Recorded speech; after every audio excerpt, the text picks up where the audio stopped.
গোঘাটে সাংসদ মিতালি বাগের গাড়ি ভাঙচুর, ভোটের গোঘাটে তৃণমূল সাংসদের ওপর হামলা, আরামবাগের সাংসদ মিতালি বাগের গাড়ি ভাঙচুর, বিজেপির বিরুদ্ধে হামলার অভিযোগ উঠছে। আহত সাংসদ মিতালি বাগ হাসপাতালে চিকিৎসাধীন রয়েছে, যদিও হামলার অভিযোগ অস্বীকার করেছে বিজেপি। আরামবাগ মেডিকেলে ভর্তি রয়েছেন সাংসদ মিতালি বাগ। আমার কি অপরাধ, আমার কি অপরাধ।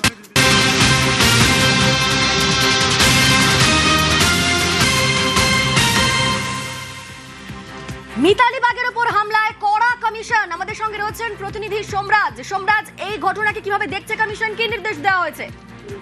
দেখো, কমিশনের তরফে জিরো টলারেন্স নেওয়া হয়েছে গোটা ঘটনায়। রাজ্যের মুখ্য নির্বাচনী আধিকারিক মনোজ কুমার আগরওয়াল তিনি কিছুক্ষণ আগেই জানিয়েছেন 5 ঘন্টার মধ্যে শাস্তিমূলক পদক্ষেপ নেবে কমিশন। ইতিমধ্যে এফআইআর করার নির্দেশ দেওয়া হয়েছে, কড়া পদক্ষেপ নেওয়া হবে কমিশনের তরফে। রাজ্যের মুখ্য নির্বাচনী আধিকারিক মনোজ কুমার আগরওয়াল জানিয়েছেন। ইতিমধ্যেই হুগলি জেলার জেলাশাসক গোটা ঘটনার রিপোর্ট পুলিশের থেকে চেয়েছেন যে কি কারণে এই ঘটনা ঘটলো, কারা কারা এই ঘটনার পিছনে যুক্ত ছিল, এবং 5 ঘন্টার ডেডলাইন দেওয়া হয়েছে শাস্তিমূলক পদক্ষেপ নেওয়ার জন্য। রাজ্যের মুখ্য নির্বাচনী আধিকারিক মনোজ কুমার আগরওয়াল 5 ঘন্টা ডেডলাইন দিয়েছেন। 5 ঘন্টার মধ্যেই শাস্তিমূলক পদক্ষেপ নেওয়া হবে গোটা ঘটনায়। ইতিমধ্যেই নির্বাচন কমিশনের কাছে গোটা ঘটনার ফুটেজ এসেছে, তারা ফুটেজ খতিয়ে দেখছেন এবং ইতিমধ্যেই পুলিশকে এফআইআর করার নির্দেশ দেওয়া হয়েছে কমিশনের তরফে। রাজ্যের মুখ্য নির্বাচনী আধিকারিক মনোজ কুমার আগরওয়াল তা জানিয়েছেন আমাদের। একেবারে মিতালি বাগের উপর হামলায় কড়া কমিশন, গোঘাটে তৃণমূল সাংসদের উপর হামলা, 5 ঘন্টার মধ্যে শাস্তিমূলক পদক্ষেপের নির্দেশ কমিশনের, এফআইআর এর নির্দেশ নির্বাচন কমিশনের, কড়া ব্যবস্থা নেওয়ার নির্দেশ সিইও। এই ঘটনায় জিরো টলারেন্স নীতি ঠিক কি নির্দেশ দেওয়া হয়েছে আরো একবার জানবো। সোমরাজ রয়েছেন সঙ্গে। সোমরাজ, দেখো, আরামবাগের সাংসদ মিতালি বাগের ওপর হামলার ঘটনা এবং তার গাড়ি ভাঙচুরের ঘটনা নিয়ে রাজ্যের মুখ্য নির্বাচনী আধিকারিক মনোজ কুমার আগরওয়াল তার সাথে যোগাযোগ করা হয়েছিল এবং তিনি জানিয়েছেন আমাদেরকে যে গোটা ঘটনায় শাস্তিমূলক পদক্ষেপ নেবে নির্বাচন কমিশন।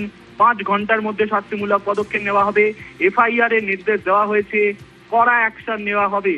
রাজ্যের মুখ্য নির্বাচনী আধিকারিক মনোজ কুমার আগরওয়াল তিনি জানিয়েছেন, কিছুক্ষণ আগে আমাদের তার সাথে আমরা যোগাযোগ করেছিলাম এবং তিনি জানিয়েছেন যে 5 ঘন্টার মধ্যেই শাস্তিমূলক পদক্ষেপ নেওয়া হবে এবং এই ঘটনায় জিরো টলারেন্স নিয়েছে নির্বাচন কমিশন। রাজ্যের মুখ্য নির্বাচনী আধিকারিক ইতিমধ্যেই জেলা প্রশাসনের সঙ্গে যোগাযোগ করেছে। গোঘাটে এই ঘটনা ঘটেছে, ইতিমধ্যেই কমিশনের কাছে রিপোর্ট এসেছে এবং সেই পরিপ্রেক্ষিতেই এফআইআর করার নির্দেশ ইতিমধ্যেই দেওয়া হয়েছে। 5 ঘন্টার মধ্যেই শাস্তিমূলক পদক্ষেপ নেবে নির্বাচন কমিশন।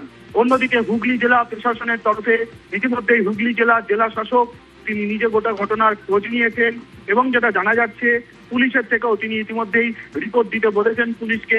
সেই রিপোর্ট পাওয়ার পরেই পরবর্তী পদক্ষেপ নেবে কমিশন।